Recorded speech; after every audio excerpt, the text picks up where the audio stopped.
گل plaza میں جو واقعہ ہوا ہے، بدترین آگ جس نے بہت سے لوگوں کو جھلس کے ہلاک کر دیا، شہادتیں ہوئیں، مائیں باہر کھڑی ہوئی چیخ رہی ہیں، ہمارا بیٹا ہے اندر، ہمارے لواحقین اندر موجود ہیں، رو رہی ہیں۔ میڈیا پہ یہ مناظر دیکھے نہیں جا رہے، لوگ اپنی آنکھوں سے دیکھ رہے ہیں، چیخ و پکار ایک مچی ہوئی ہے۔ اور فائر بریگیڈ کی گاڑیاں ایک ایک گھنٹہ لیٹ پہنچ رہی ہیں۔ ملک جس بدحالی کا شکار ہے وہ میرا خیال ہے کسی ہوش مند سے یہ حالات مخفی نہیں ہیں۔ کراچی 70% جی ڈی پی دیتا ہے پورے ملک کے لیے، 70% بجٹ کراچی سے پورا ہوتا ہے۔ یہ ایک سٹی نہیں ہے بلکہ ایک کنٹری ہے۔ میں نے ایسے کنٹری دیکھے ہیں جو کراچی سے چھوٹے ہیں، ان کا رقبہ کراچی سے کم ہے، ان کی آبادی کراچی سے کم ہے۔ ایک ایسا شہر جس کی آبادی 2.5-3 کروڑ افراد پر مشتمل ہے، 70 سال سے زیادہ عرصہ ہو گیا وہ اپنے حقوق سے محروم ہے، اور کراچی کے باسی ان کی جو حقوق ہیں وہ روز بروز زمین میں دھستے چلے جا رہے ہیں، بہت ہی تیز رفتاری کے ساتھ۔ مگر افسوس کی بات یہ ہے کہ ہوش کے ناخن لینے کے لیے ہم تیار نہیں ہیں۔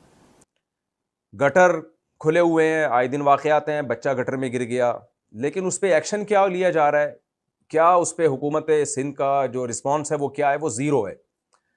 ہم انتظار کر رہے ہوتے ہیں اب یہ واقعہ ہوگا، اب یہ واقعہ ہوگا۔ ٹارگٹ کلنگ میں آپ دیکھیں، مجھے یاد ہے پچھلے سے پچھلے سال میں نے رمضان میں جب بہت زیادہ قتل و غارت شروع ہو گئی تھی ڈاکوؤں کے ہاتھوں، اور حکومت نے کوئی اس پہ رسپانس نہیں دیا، حکومت نے کوئی توجہ نہیں دی ڈاکوؤں کو پکڑنے کے لیے، پولیس کے اختیارات بڑھانے کے لیے، رینجرز کے اختیارات بڑھانے کے لیے، تاکہ بھئی یہ ڈاکوؤں کو کنٹرول کریں۔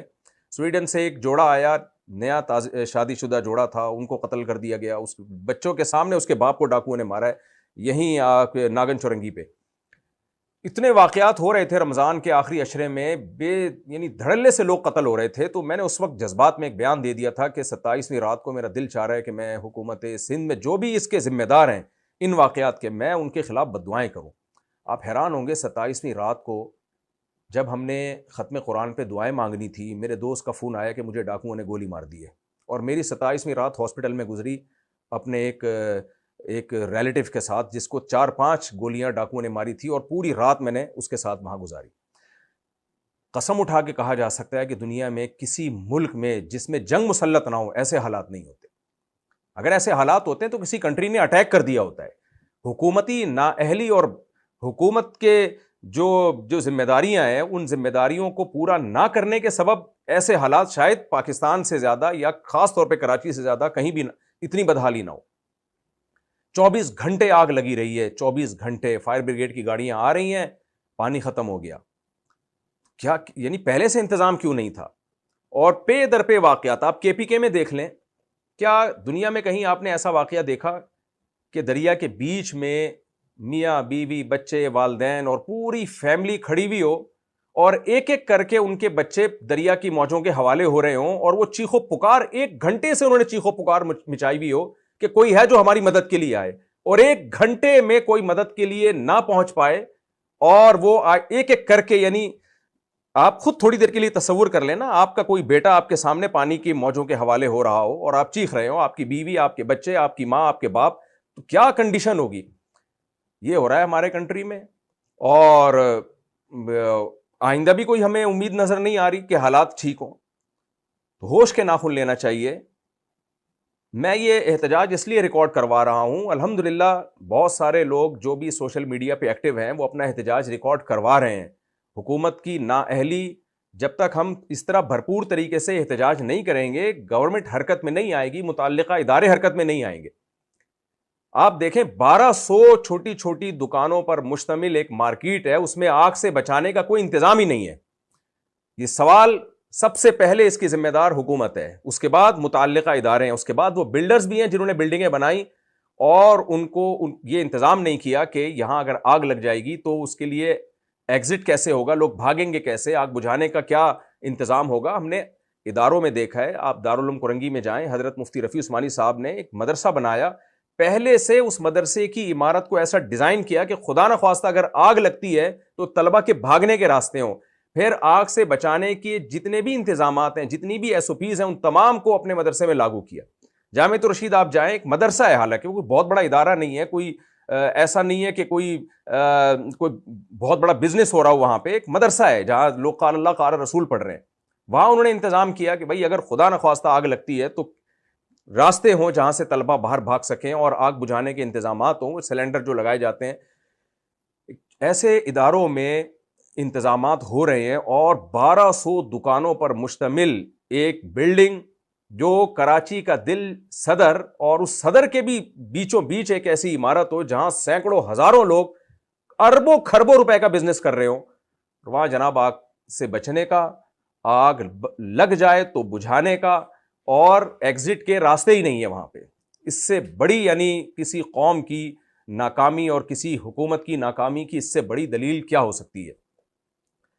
تو میں کراچی کے باسی ہونے کے حیثیت سے ایک اپنا احتجاج ایک ریکارڈ کروانا چاہتا ہوں، اور جو ہم نے باہر دنیا میں ٹریولنگ کی ہے تھوڑا بہت اپنا تجربہ شیئر کرنا چاہتا ہوں. دنیا میں جتنی بھی آرگنائزڈ قومیں ہیں، جتنی بھی قومیں جو مہذب قومیں سمجھی جاتی ہیں، وہ آگ سے بچنے اور قدرتی حادثات سے بچنے کا پہلے انتظام کرتی ہیں، اس کے بعد عمارتیں بنتی ہیں اور اس کے بعد نقشے پاس ہوتے ہیں. آپ یورپ میں جائیں، امریکہ میں جائیں، کینیڈا میں جائیں، جہاں بھی دنیا میں سفر کریں آپ، اس قدر انہوں نے انتظامات کیے ہوتے ہیں. یعنی ہم حیران ہوتے ہیں کہ جب آپ باہر سفر کرتے ہیں تو ہمارے یہاں جیسے لائنوں میں پانی آتا ہے تو انہوں نے آگ بجھانے کے لیے پانی کی لائنیں الگ سے ڈالی ہوئی ہوتی ہیں کہ خدا نخواستہ کہیں آگ لگی تو ان لائنوں کو کھولا جائے گا. ایسا نہیں ہوگا کہ ٹینک بھر بھر کے آ رہے، کتنا ٹائم لگتا ہے فائر بریگیڈ کی ٹینکروں کو فل ہونے میں، پھر ٹریفک کی وجہ سے لیٹ ہو سکتے ہیں. جب کہیں حادثہ ہوتا ہے تو کھچا کھچ رش بڑھ جاتا ہے وہاں پہ، تو اس کا انہوں نے پہلے سے انتظام کیا ہوا ہے. آپ ان ملکوں میں جائیں، آپ دیکھیں ہر عمارت میں ایک بٹن ہوتا ہے. آپ واش روم میں جائیں گے نا، ریسٹ روم میں، وہاں بھی ایک بٹن ہوتا ہے، ایمرجنسی بٹن. خدا نخواستہ آگ لگ گئی، آپ نے یہ بٹن آن کر دینا ہے. فائر بریگیڈ کا عملہ، پولیس اور ایمبولینس تینوں کے تینوں فوراً پہنچتے ہیں. ہم کہاں کھڑے ہوئے ہیں، دنیا کہاں سے کہاں نکل گئی. لیکن ہمارے ہاں میرے ایک دوست نے مجھے واقعہ سنایا، ان کے آفس میں آگ لگ گئی. یہ واقعات تو وہ ہیں جو مشاہدے پر مبنی واقعات ہیں. ان کے آفس میں آگ لگی، پورا جل گیا. میں ان سے ملنے کے لیے گیا، میں نے کہا یہ آپ کے آفس میں ہوا کیا؟ کہتے ہیں آگ لگ گئی تھی. میں نے کہا فائر بریگیڈ کو نہیں بلایا؟ انہوں نے کہا میں نے فائر بریگیڈ کے محکمے کو فون کیا تو وہ آئے، اور آ کے انہوں نے اچھی طرح سروے کیا اور فون کر کے بتایا کہ بندہ کوئی نہیں مرا ہے، یعنی بندے سب نکل گئے. مطلب بزبان حال انہوں نے پیغام دیا کہ بندے چونکہ بچ گئے لہذا کوئی جلدی نہیں ہے، تسلی سے آ جاؤ. تو آپ دیکھیں یہ کس کی ذمہ داری ہے؟ اس کا ذمہ دار کون ہے؟ آگ میں جل کے مرنا کس قدر اذیت والی موت ہے یہ، اور کس قدر یہ یعنی لا يعذب بالنار الا رب النار. نبی صلی اللہ علیہ وسلم نے فرمایا آگ سے جلانے کا حق صرف اللہ کو ہے، جو قیامت کے دن اللہ نافرمان بندوں کو آگ میں ڈالے گا.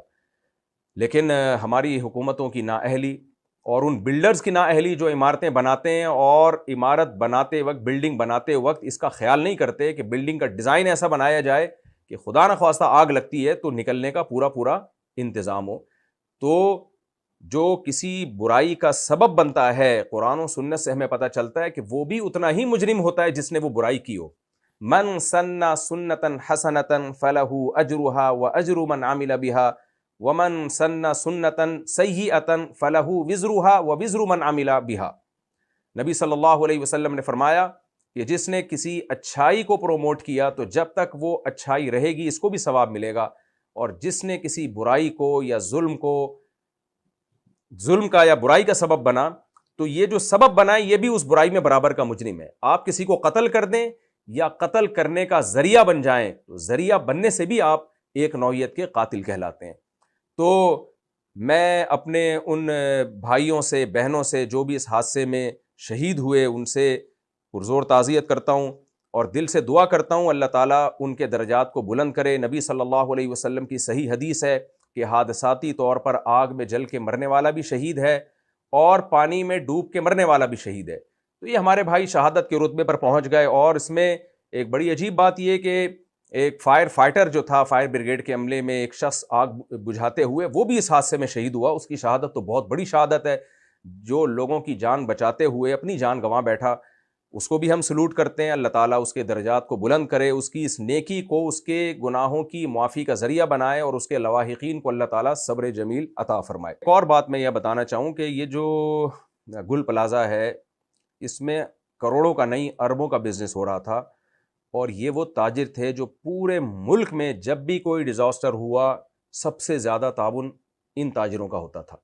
دینی مدارس, مساجد اور سیلاب, زلزلے, جہاں بھی مسائل پیدا ہوئے ہیں, آپ کو پتہ ہے کراچی سب سے آگے ہوتا ہے ان مسائل کو حل کرنے میں. 2005 میں KPK میں زلزلہ آیا تھا, سب سے زیادہ مدد جو کی تھی کراچی کے تاجر